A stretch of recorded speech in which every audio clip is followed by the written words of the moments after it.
И вот мы сейчас, украинцы, у нас повторяется история. Мы точно так же не по своей воле очутились за границей. Как у меня есть прекрасная дама из Одессы. Она говорит: как вы не можете понять, мы ни у кого не забираем здесь работу. Мы сюда приехали не от бедности, а от войны. У этих людей дома пропали, жизни пропали. У этих людей пропала вера в то, что возможна война в наше время. И вот чтобы вернуть эту веру и вернуть детям детство, да, это наша победа. Я очень благодарна литовским всем нашим друзьям, коллегам вот за эту регистрацию, за это сопровождение. Мы сейчас гордимся, у нас 5 отделений в Каунасе, в Клайпеде, в Шауляе. Все руководители литовцы, пан Гедиминас, пан Артурас, пан Кестутис, пан Мариус, пан Дариус, пан Миндугас. У нас мы действительно стали литовской школой для украинцев. И это победа общая, и это победа и знак того, что как ты можешь помочь в войне, вот как можно пойти защищать, а можно защищать будущее страны Украина и Литва. Что такое будущее? Это дети. Кто такие? Это учителя. Вы представляете, что такое 309 учителей имеют работу? Имеют работу, а так как финансирование идет от Евросоюза, и у нас учителя литовского получают больше зарплаты, чем они получали в литовских школах. Понимаете, мы нужны. Теперь наша задача, чтобы приняли всех, чтобы была гордость быть в этой школе. И быть, и должно представлять ее. Поэтому мы в школе имеем все дополнительные неформальные кружки образования. У нас английский, французский, немецкий, польский язык. Мы даем детям то, что, как нам говорят литовцы, даже не все литовские школы имеют. У нас дружба с французскими высшими учебными заведениями. Наши дети с 1-го года поступают в Европе, потому что, да, на 2500 детей, конечно, 200 учатся блестяще. Но это больше, чем украинская парижская школа за 20 лет, потому что там другая модель. А вот в Литве создали мы такую модель, которая действительно невозможна была в мирное время. Знаете, если я был помоложе, я тоже подал заявление быть студентом или учеником вашей школы. Это приятно слышать, все такое. Но это с другой сферы.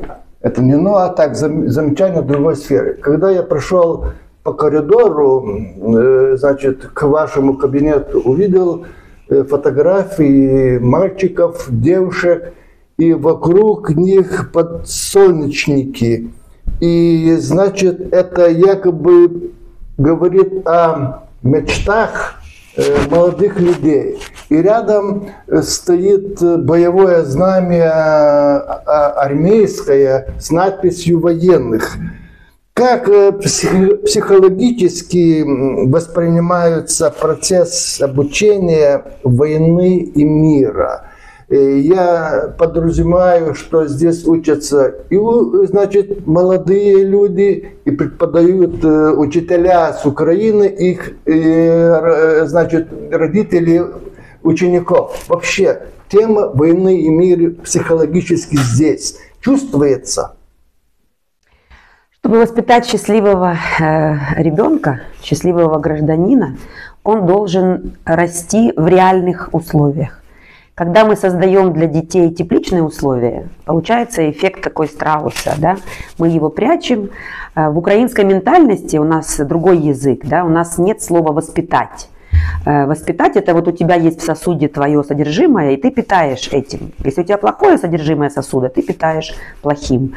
Если хорошее – хорошим. В Украине у нас другая ментальность, мы другие совершенно. И у нас есть такое чудовое слово «виховувати». И вот мы ховаем наших детей от всего плохого. Выхование – это спрятать детей от плохого. Но спрятать до того момента, когда он сам, да, сможет принимать решения. И вот этот процесс, это співпраця, это тоже другое слово, да? Спільная праця, да? Совместная работа. Это все по-другому. И поэтому вот дети, которые знают, которые эвакуировались из Мариуполя, Харькова, Запорожья, из любой точки, которые пережили все это, первый год мы очень активно, мы отдавали предпочтение даже больше не урокам, а общению, чтобы этот стресс ушел. Мы плели сети, плетем, да, мы делали свечи, мы все это делаем вместе. И поэтому наша задача учителей – это берегиня, да, беречь. Так было устроено столетиями, что когда в Украине шел казак на войну, да, женщина занималась домом, детьми. И если человек, казак, погибал на войне, женщина никогда не оставалась одна. У нее всегда была семья, родина. И всегда младший брат или старший брат, дети всегда росли в семье. Вот задача нашей школы, чтобы сейчас, вот в Литве сейчас немножечко по-другому, это веяние Евросоюза, там забрать в приемную семью, вот раз, вот что-то не так, и мы отдаем, забираем. Мы стараемся, у нас очень много, скажем, проблемных детей, мы все проблемные, мы все выгорели. И мы учимся, как строить школу не после войны, как наш известный педагог Сухомлинский, да, Василий Сухомлинский. После Второй мировой у него есть книги «Школа радости» и «Школа, да, после войны». А мы строим во время войны. Нас никто не учил ни в каком университете этому. Поэтому вот наша задача, у нас есть вот две книжки, я смотрю на них, это «Дивоцвіт дитинства», да, вот это дивоцвіт, дивное цветение детства, да, дивоцвіт дитинства, и педагогика добротворения, творити добро, да, созидать добро. Вот это совершенно другое, и мы стараемся в нашей школе. Мы приняли всех детей из маленьких сел, поселков, из больших городов, и это пестрая, да, скажем, такая спільність, общность, да. Вот сейчас на 3-й год работы мы начинаем уже иметь детей, которые с гордостью, выпускники приходят, мы выпускники Международной украинской школы, потому что эта Международная украинская школа была создана давно в Украине, в 2007 году Кабинет министров утвердил, и она работала для тех детей, которые за границей. И вот она пригодилась сейчас, потому что за границей оказалось больше детей. И нам сейчас очень многие школы в Украине завидуют, потому что сейчас более 1000 школ просто разбомблены, их нет. И наша задача говорить о том, что да, мы создали эту школу не потому, что у нас самый большой крепчалис. Мы же, когда открывали в марте 22 года, даже не могли представить.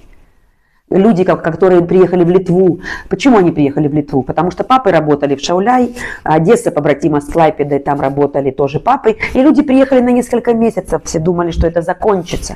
И почему приехали в Литву? Здесь зимой очень трудно, здесь холодно. А людям из Херсона, из Запорожья, Одесса, Мариуполя, это солнце. Но мы привезли с собой солнце. Солнце – это вот эти наши подсолнечники. Да? Соняшники, поэтому мы сделали гордость школы, символически в каждой школе у нас діти-квіти, это наше будущее.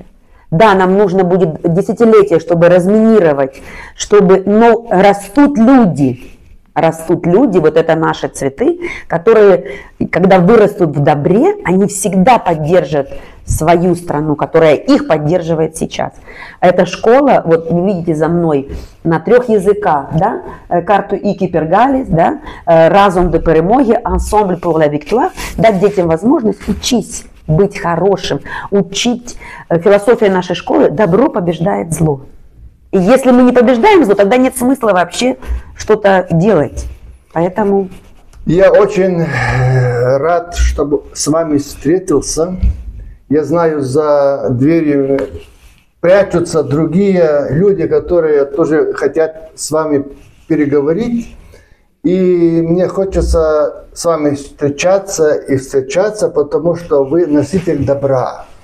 И от вашего сердца, я думаю, и наши зрители почувствовали, что у этой школы это прекрасное будущее, настоящее прекрасное будущее.